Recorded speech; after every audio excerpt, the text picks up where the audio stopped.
can't stop the, I can't stop the, see what you dance.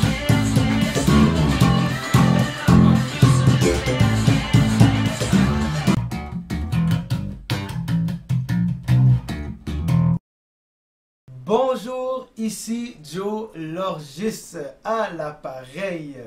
Je suis content d'être parmi vous. En fait, je sais que ça fait 2 semaines qu'on ne s'est pas vu. Vous m'avez manqué, mais aujourd'hui, on est là. C'est ce qui est important. Donc, aujourd'hui, j'aimerais ça partager un peu de connaissances, de mes connaissances avec vous. Et j'espère que ça va aider plusieurs bassistes qui se demandent cette question.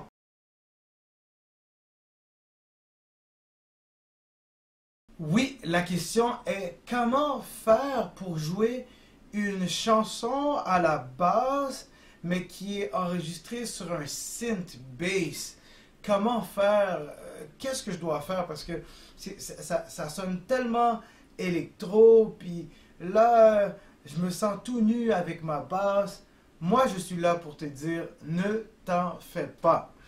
J'aime bien utiliser les effets, les pédales à effets, mais ce que je préfère, c'est d'essayer, en fait, c'est de trouver une méthode pour faire en sorte que ce qu'on entend à la radio enregistré sur un synth bass ne soit pas plate à entendre lorsqu'on le joue en band. Donc, comme vous pouvez le voir aujourd'hui, je vous ai montré une petite partie de Can't Stop the Feeling de Justin Timberlake. Donc, on va décortiquer comment je fais pour jouer cette chanson-là sans avoir aucun effet, sans pédale, rien d'autre. Donc, voici.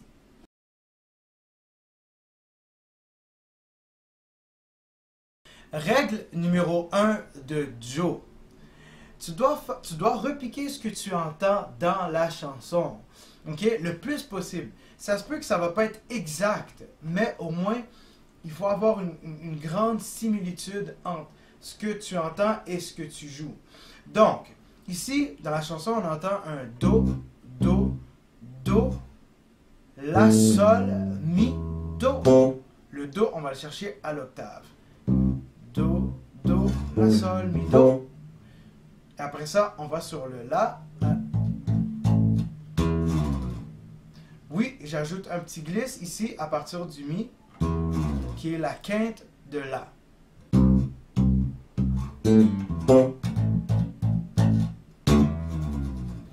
Ok, après le glisse, on s'en va sur un Fa. Fa, Fa, Fa, Fa, Fa, Fa. L'autre Fa, c'est un Fa à l'octave. Juste pour créer un petit effet. Tu comprends?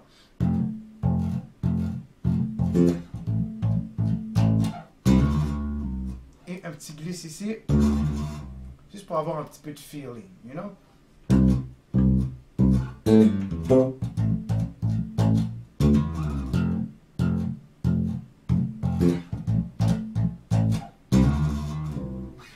Donc, une fois que tu as repiqué ta ligne et que tu es certain que c'est celle-là que tu veux garder, tu passes à l'étape numéro 2.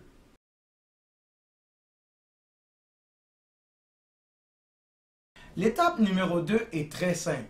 C'est que dans cette chanson, je me suis dit que puisque c'est du synth bass et que je ne peux pas vraiment le copier tel quel, je vais me créer quelque chose qui va être hot, quelque chose qui va être cool. Donc, on fait appel à monsieur Marcus Miller ici. Marcus Miller, une nouvelle bass, je suis vraiment content. Un nouveau jouet. Donc, Marcus Miller égale slap. OK? Donc, je vais faire la même ligne, mais maintenant, je vais utiliser du slap.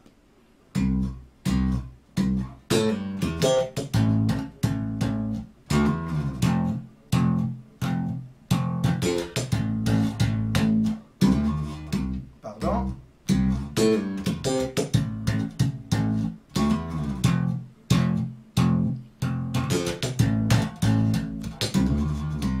Donc, ça se peut que vous entendiez en fait un peu plus de notes, surtout à ce niveau-là, lorsque je fais,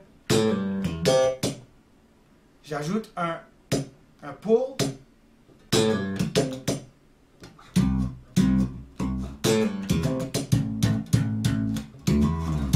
Tout est dans le feel.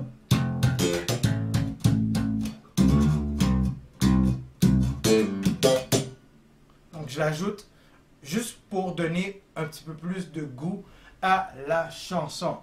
Donc, règle numéro 1, c'est de repiquer la chanson le plus possible. Et règle numéro 2, c'est d'ajouter quelque chose qui va faire en sorte que ça sort de l'ordinaire. C'est sûr et certain que ça ne va pas ressembler exactement à ce que tu entends, mais tu peux faire en sorte que ça soit encore plus hot. Donc, ceci était le petit groove de la semaine. Je vous souhaite une excellente semaine et on se revoit très bientôt. I can't stop the